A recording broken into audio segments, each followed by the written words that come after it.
दोस्तों, मैं अमित आप सभी का अपने यूट्यूब चैनल अमित मेहंदा क्लास पर स्वागत करता हूं। आज की इस वीडियो में हम देखने वाले हैं यूपीएसआई के लिए जो हमारा पर्यावरण संरक्षण अधिनियम 1986 है। तो यूपीएसआई में इससे क्वेश्चन पूछे जाते हैं जो कि मूल विधि के अंतर्गत आते हैं। तो ये हमारा पर्यावरण संरक्षण अधिनियम 1986 का भाग 1 है। तो इसमें जो हमारे 10 महत्वपूर्ण प्रश्न होने वाले हैं। तो आइए देखते हैं फर्स्ट क्वेश्चन। अगर फर्स्ट क्वेश्चन की बात करते हैं तो फर्स्ट क्वेश्चन है, भारत में पर्यावरण संरक्षण अधिनियम 1986 किसके परिप्रेक्ष्य में पारित किया गया है? तो फर्स्ट है स्टॉकहोम सम्मेलन, 2 है मॉन्ट्रियल सम्मेलन, 3 है रियो सम्मेलन और 4 है जोहान्सबर्ग सम्मेलन। और इसका आंसर की बात करें तो आंसर है ए, स्टॉकहोम सम्मेलन जो है उसके परिप्रेक्ष्य में पर्यावरण संरक्षण अधिनियम पारित किया गया था। तो आइए व्याख्या देखते हैं। भारत सरकार ने वर्ष 1972 में हुए स्टॉकहोम स्वीडन सम्मेलन में तो भोपाल गैस त्रासदी 1986 की परिप्रेक्ष्य में पर्यावरण संरक्षण अधिनियम 1986 पारित किया। इस अधिनियम का संबंध पर्यावरण संरक्षण और सुधार से है। यह अधिनियम 19 नवंबर 1986 को लागू हुआ है। तो यहाँ से आपको 2 क्वेश्चन निकलते हैं कि भोपाल गैस त्रासदी कब हुई थी? तो हुई थी 1984 में। और ये जो हमारा पर्यावरण संरक्षण अधिनियम है तो ये कब लागू हुआ है? 19 नवंबर को। नेक्स्ट क्वेश्चन देखते हैं। क्वेश्चन नंबर 2 है हमारा, पर्यावरण संरक्षण अधिनियम 1986 कब लागू हुआ? यह जो हमारा पर्यावरण संरक्षण अधिनियम 1986 है तो कब लागू हुआ था? तो ये हुआ था, आंसर बात करते हैं, आंसर है बी, नवंबर 1986, यानी कि 19 नवंबर 1986 को हमारा ये पर्यावरण संरक्षण अधिनियम लागू हुआ था। व्याख्या देखते हैं इसकी।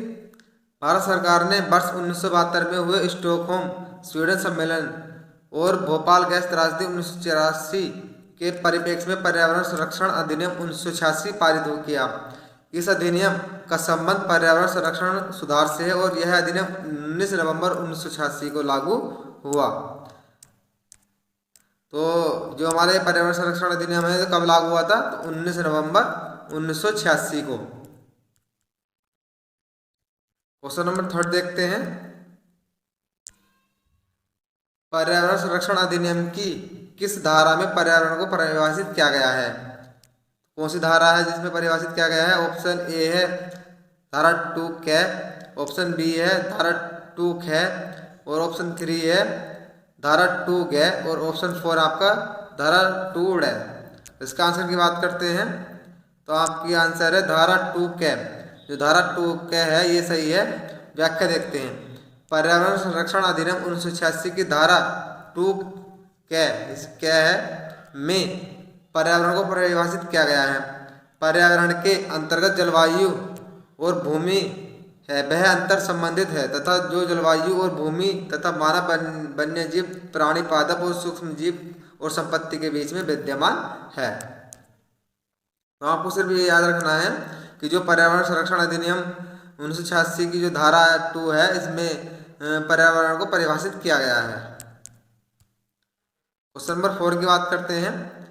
क्या सरकार को पर्यावरण संरक्षण अधिनियम की किस धारा के अंतर्गत पर्यावरण की सुरक्षा गुणवत्ता में सुधार करने की शक्ति प्राप्त है? तो आंसर देखते हैं। आंसर क्या है इसका? आंसर है आपका बी, धारा 3। धारा 3 में ये बात कही गई है।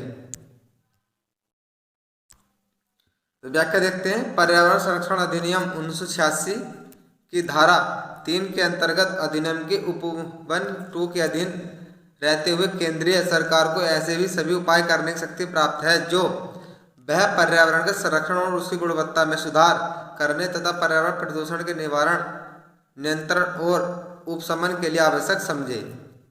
तो यानी कहने मतलब ये है कि जो पर्यावरण संरक्षण अधिनियम 1986 की जो धारा 3 है उसमें क्या बात कही गई है कि पर्यावरण की सुरक्षा और गुणवत्ता में सुधार करने की शक्ति प्राप्त दी गई है। क्वेश्चन नंबर 5 की बात करते हैं। राष्ट्रीय हरित प्राधिकरण एनजीटी, जिसे एनजीटी बोलते हैं, की स्थापना किस धारा के अंतर्गत की गई है? इसका आंसर की बात करें तो आंसर है आपका ए, धारा 3 है उसमें एनजीटी की स्थापना की गई है। एनजीटी की स्थापना कब हुई है? तो 2010 में एनजीटी की स्थापना की गई थी। क्वेश्चन नंबर 6 देखते हैं। पर्यावरण संरक्षण अधिनियम के अंतर्गत किसी दुर्घटना या अन्य अप्रत्याशित कार्य के कारण प्रदूषक का उत्सर्जन हुआ है तो संबंधित व्यक्ति प्रकरण को कौन सी जानकारी देगा। यानी कि इसमें कहा गया है कि कहीं पर पर्यावरण संरक्षण अधिनियम के अंतर्गत किसी दुर्घटना या अन्य अप्रत्याशित कार्य किए जा रहे हैं जहाँ पर प्रदूषण अधिक होता है तो उससे संबंधित व्यक्ति जो प्राधिकरण है उसे कौन सी जानकारी देगा। और इसका आंसर की बात करें तो आंसर है आपका डी, 1 और 2 दोनों से, यानी कि घटना के तथ्य की जानकारी सीख देगा। और 2 है वह सभी प्रकार की सहायता देने के लिए बाध्य होगा। तो इसकी व्याख्या देखते हैं। पर्यावरण संरक्षण अधिनियम की धारा 9 के अनुसार जहाँ किसी दुर्घटना या अन्य अप्रत्याशित कार्य के कारण प्रदूषक का उत्सर्जन हुआ है तो उत्तरदायित्व व्यक्ति पर्यावरण प्रदूषण के निवारण के लिए बाध्य होगा तथा ऐसे प्राधिकरण को, तो इसमें 2 ऑप्शन दिए गए हैं, ऐसी घटना के फैक्ट की जानकारी देगा और ऑप्शन पॉइंट 2 है यदि अपेक्षा की जाए तो सभी प्रकार की सहायता देने के लिए बाध्य होगा। तो पर्यावरण संरक्षण अधिनियम कब कितने का है? तो 1986 का है। गाइस अगर वीडियो अच्छी लग रही है तो वीडियो को लाइक एंड शेयर जरूर करें।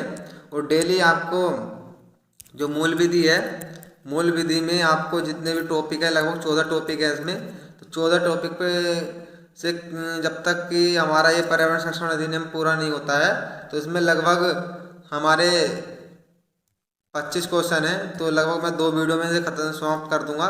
कल को मैं 15 क्वेश्चन करा दूंगा। आज इस वीडियो में 10 क्वेश्चन होंगे। तो वीडियो को लाइक एंड शेयर जरूर करें, मेरे चैनल को जरूर सब्सक्राइब कर लें। क्वेश्चन नंबर 7 की बात करते हैं। पर्यावरण संरक्षण अधिनियम के अंतर्गत कोई प्राधिकृत अधिकारी किसी कारखाने से निम्न में से किसका नमूना ले सकता है। यानी कि जो भी पर्यावरण संरक्षण अधिनियम के अंतर्गत कोई भी प्राधिकारी जो भी अधिकारी होता है तो जो उसके आसपास में जो कारखाना लगा हुआ होता है तो वहाँ से वो क्या क्या इकट्ठा कर सकता है, जो भी नमूना ले सकता है। तो इसके ऑप्शन की बात करें तो ऑप्शन है 4, यानी कि ये सभी हवा, जल और मृदा, ये तीनों चीज लेता है नमूने के तौर पे। व्याख्या देखते हैं इसकी। पर्यावरण संरक्षण अधिनियम की धारा 11 के अनुसार केंद्र सरकार अथवा उसके द्वारा नियमित नियुक्ति किसी अधिकारी को किसी कारखाने या परिसर से, यहाँ पर है वायु, जल, मृदा एवं अन्य पदार्थ के नमूने लेने की शक्ति प्राप्त है। तो कौन सी धारा है? तो धारा 11 के अनुसार है, उस अधिकारी को शक्ति प्रदान की गई है जो वायु, जल और मृदा का नमूने प्राप्त करता है। क्वेश्चन नंबर 8 की बात करते हैं। यदि कोई व्यक्ति पर्यावरण संरक्षण अधिनियम 1986 के किसी प्रावधान का उल्लंघन करता है तो उसे दंडित किए जाने का प्रावधान है। यानी कि कोई व्यक्ति जो पर्यावरण संरक्षण अधिनियम हमारा 1986 है उसके अधीन, यानी कि उसका कोई उल्लंघन करता है तो उसे कौन से दंडित किया जाता है। तो क्या क्या दंड के प्रावधान दिए गए हैं इसके बारे में बात करते हैं। तो आंसर है इसका 3-5 वर्ष तक के कारावास या जुर्माना अथवा दोनों है। यानी 5 वर्ष तक का कारावास और जुर्माना दोनों रखे गए हैं। तो व्याख्या देखते हैं। व्याख्या में बात करते हैं। पर्यावरण संरक्षण अधिनियम 86 की धारा 15 के अंतर्गत यदि कोई व्यक्ति किसी अधिनियम के उपवन 2 के नियमों के आदेशों का उल्लंघन करेगा तो वह 5 वर्ष तक के कारावास या 1 लाख रुपए तक का जुर्माने से अथवा दोनों से दंडनीय होगा। यानी 5 साल तक का कारावास और 1 लाख तक का जुर्माना दोनों भी दिए जा सकते हैं, इसमें ये बात की गई है। क्वेश्चन नंबर 9 की बात करते हैं। पर्यावरण संरक्षण अधिनियम की किस धारा के अंतर्गत कोई अपराध सरकार के किसी विभाग द्वारा किया जाता है तो अपराध का दोषी उक्त विभाग के अध्यक्ष को माना जाएगा। तो कौन सी धारा के अनुसार माना जाएगा कि जो भी पर्यावरण संरक्षण अधिनियम का जो अपराध सरकार के किसी विभाग द्वारा, यानी किसी विभाग द्वारा अपराध किया जाता है तो वो किस धारा के अनुसार दोषी माना जाएगा। इसके आंसर की बात करें तो आंसर है आपका बी, धारा 17, यानी कि 2 ऑप्शन सही है। धारा 17 जो है उसके अधीन उस विभाग के दोषी अपराध यानी दोषी सिद्ध कर दिया जाएगा धारा 17 के अनुसार। व्याख्या देखते हैं। पर्यावरण संरक्षण अधिनियम की धारा 17 के अनुसार यदि इस अधिनियम के अधीन कोई अपराध सरकार के किसी विभाग द्वारा किया जाता है तो अपराध का दोषी उक्त विभाग के अध्यक्ष को माना जाएगा। यानी कौन सी धारा है? तो धारा 17 है। पर्यावरण संरक्षण अधिनियम कौन सा है? तो 1986 है। क्वेश्चन नंबर 10 की बात करते हैं। केंद्र सरकार द्वारा पर्यावरण संरक्षण अधिनियम के अंतर्गत बनाए गए किसी नियम को संसद के प्रति सदन के समक्ष कितनी अवधि के लिए रखे जाने का प्रावधान है? यानी कितने दिन का प्रावधान किया गया है? तो इसका आंसर की बात करें तो आंसर है आपका 30 दिन। यानी 30 दिन का प्रावधान किया गया है। तो इसकी व्याख्या देखते हैं। पर्यावरण संरक्षण अधिनियम की धारा 25 के अनुसार केंद्र सरकार इस अधिनियम के प्रयोजनों को कार्यान्वित करने के लिए नियम बना सकती है। धारा 26 के अनुसार ऐसा बनाया गया प्रत्येक नियम संसद के प्रति सदन में 30 दिन की अवधि के लिए रखा जाएगा। धारा कौन सी है? धारा 26 है और धारा 25 है। तो कितने दिन के लिए रखा जाएगा? तो 30 दिन के लिए रखा जाएगा।